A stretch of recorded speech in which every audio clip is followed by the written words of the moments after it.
I'm making carne guisada in the slow cooker. It's so delicious and super easy to make. Here we go.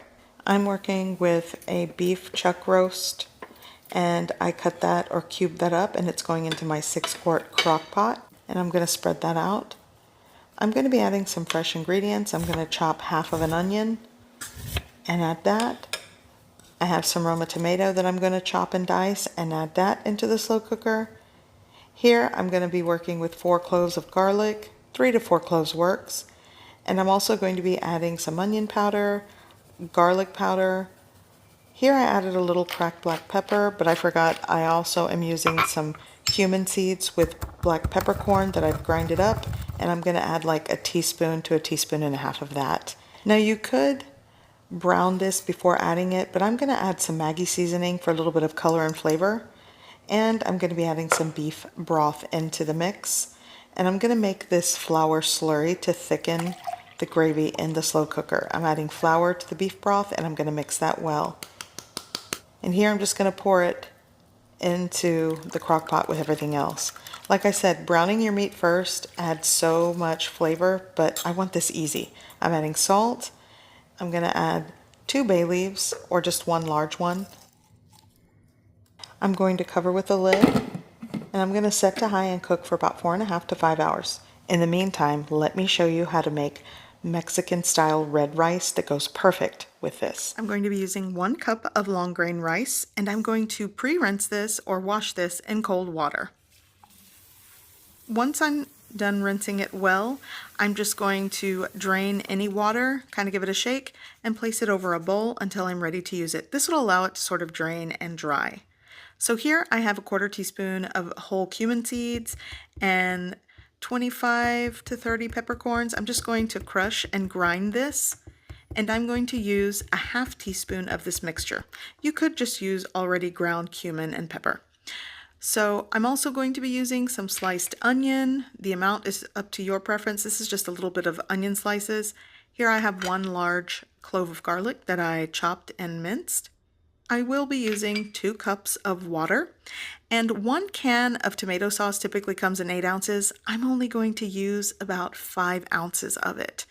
Here I have 1 tablespoon of chicken bouillon powder that I'll be using. You could also use 1 bouillon cube. And I'm ready to start making this rice. So I've preheated my pan over a medium-low heat. I'm adding 2 tablespoons of cooking oil, and I'm going to start toasting the rice over a medium-low heat. Nothing on high because you don't want it to burn. So once my rice gets really fragrant and golden color, I'm going to add the onion and saute that for about a minute or so.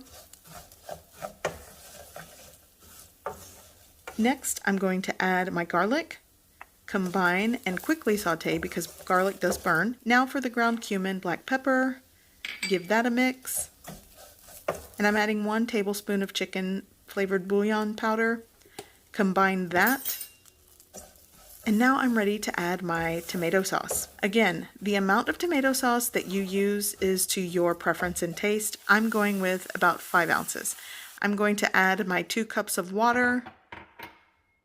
So just sort of give it a quick mix, and you'll want to bring this up to a simmer. I'm going to actually put the lid to help it sort of come up to a boil. And once you see the water rapidly boiling, you're going to want to lower the heat to low and cook this over a low heat for about 15 to 18 minutes, and do not lift the lid. That's very important when cooking the rice. So after about 15 to 18 minutes, mine actually took 18 minutes over low heat. I turned off the heat, set it aside. I do not lift the lid. Let it set for 10 minutes, and then you'll lift the lid.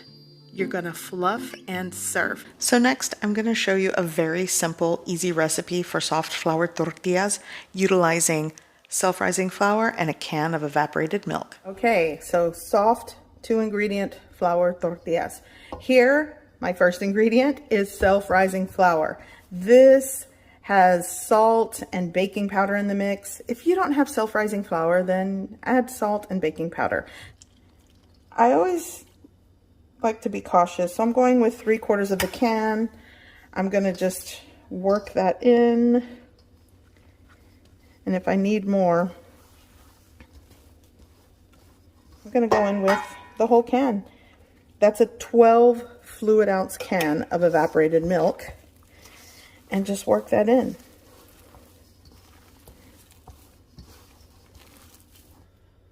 Okay, I'm going to take some flour and I'm going to flour my work surface. And my dough is still tacky. Whoops. You see it's still stuck, and that's okay. I'm going to work in some of this flour on the work surface, and I'm going to knead this until I get a smooth dough ball, or as smooth as I can get it. Okay, so as you can see, this is a lot smoother than what I started with. I like to divide them, and I'm not going to do large ones. I'm going to try to get like somewhere between 15 to 20, depending how large you want your dough balls. And what I like to do is separate the dough balls and do the tuck and turn. And just put them back into the bowl and repeat the process. Okay, so I managed to get 22 dough balls out of this dough, but it'll vary depending how big or small you make the dough balls. Here I have a damp paper towel, kitchen towel, tea cloth also works, and I ran it under hot water. And this is to help maintain the moisture of the dough ball while you let it rest. I'm going to let this rest for a good 15 to 20 minutes. Lightly dust the work surface. Now I'm going to take one of my rested dough balls, and now it's time to roll this out. So what I'm going to do is take a little bit of my flour and dust the rolling pin, and you can kind of start it by pressing it out. And this is the test to see if it's truly rested. You're gonna roll it out, well, it kind of got stuck, and see how it doesn't shrink back? That's when you know it's ready to roll out. If my dough shrinks back too much, that means it needs to rest longer. So I'm just gonna continue rolling this out. Place this over the side of the bowl and let it rest until I roll out more before I start to cook them. So I have several rolled out, and they've been hanging out for like 5 to 10 minutes on the bowl. So now it's time to cook these. Here I have an electric griddle that I have preheated at the highest temperature setting, which is 500 degrees Fahrenheit. If you're doing this on a stovetop, you want to make sure that your pan has light wisps of smoke. It's right before smoke point is where you want it to be. If it's billowing with smoke, it's too high. But if it doesn't have those wisps of smoke, then you need to crank up the heat.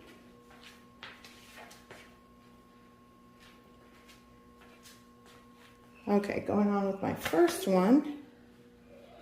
And if you don't see it react within the first 5 to 10 seconds, you need to crank up the heat. That's a good indication you need to crank up the heat. I think I can fit 2 on here. There we go. So I'm going to let it go in real time so you can see how it starts to bubble up. And what helps this reaction to when it hits the griddle is moisture in your dough and a well-rested dough. You don't want to work in too much flour and end up with a dry, stiff dough. It has to be pliable and soft. And that's why I work with tacky dough in the beginning. So this is bubbling up. It's getting those air pockets, so you know it's cooking in the center. Give it a flip. And not all of your tortillas are going to react that way, but it's just a good indication that it's cooking in the center. And at this point, I'm going to remove it from the heat and place it into my basket to keep the tortillas warm. You want to be careful. Oops, flip that one over. And now I'm going to take this over just like that. And then keep it covered. And repeat the process. Actually, the other one's going in too. Be careful because the steam is hot. Okay, back to the carne guisada. I'm going to lift the lid just once and give it a stir. This is like halfway through the cook time. It's been about 2.5 hours. Essentially, you'll want this to cook until the gravy has thickened and the meat is tender. Also, at some point, this will render a lot of fat and you'll want to skim that off the surface. But cover with the lid, continue cooking. Okay, so these come in clutch when I don't have time or just don't want to make homemade tortillas. The bakery flour tortillas are really good, and they cook up nicely when you don't feel like making homemade ones. And they taste great, in my opinion, for a store-bought. Okay, so this is ready. Oh, it smells great.